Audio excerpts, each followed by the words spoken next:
Hi, I'm Dana. Welcome to this week's video. I find that there's a lot of parents who are sleeping with their children, not because this was a choice they made, right? A lot of people go into it making a clear and conscious decision that that is what they're going to do. That's part of their parenting philosophy, and they do it. Most parents, though, fall into sleeping together because it's the only way anybody gets any sleep, and you just gave into it at some point in your life with this child, and now you kind of feel stuck there, right? If you're being honest, you feel stuck and you would prefer your child not sleep with you. I get it. Now, the problem, though, is how do you break it once it's started? And that's the hardest part around sleep in general, is that we're all so habitual and routine with our sleep.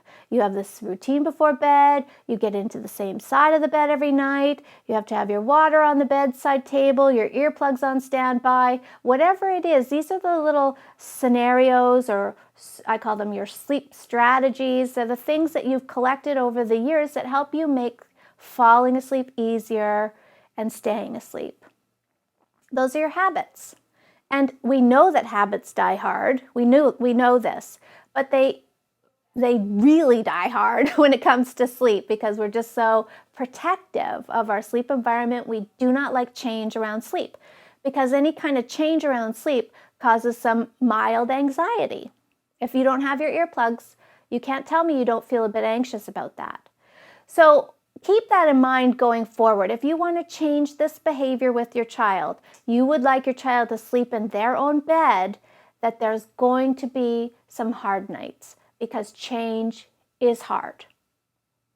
That's a fact. I can do nothing about that piece, especially around our sleep habits. So how do you do it as gently as possible to teach your child that she can fall asleep on her own, that she has the ability to fall asleep on her own, that her own bed is a lovely place to be?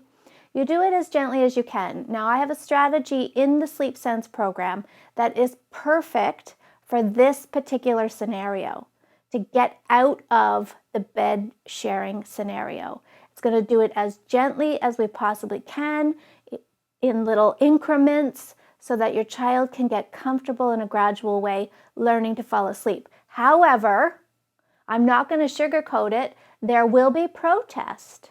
There will be. It's not humanly possible to change somebody's sleep habits without a little bit of protest. If I came into your room tonight and said, you know what, for the sake of better quality sleep, I want you to, sleep on the floor with no blanket and we're going to leave the light on. Those are all terrible ideas, but let's say I said them. You would have anxiety around that. You would probably try to negotiate with me that you don't want to do this. When you went to sleep that first night, you'd have a terrible night's sleep. But as the nights go on, you would eventually get used to and probably end up preferring sleeping on the floor with the lights on and no pillow. So we can teach ourselves all kinds of things, and that's important when you're trying to teach a child to sleep well, that you need to be patient, you need to understand that they're going through some change and that's a little bit uncomfortable for them. But the good news is if you hang in there long enough, they will eventually realize that they can do this. They have the power to fall asleep on their own. They have the power to sleep all night long. They'll grow to love their own space, and you will get your bed back. Thanks so much for watching today. Sleep well.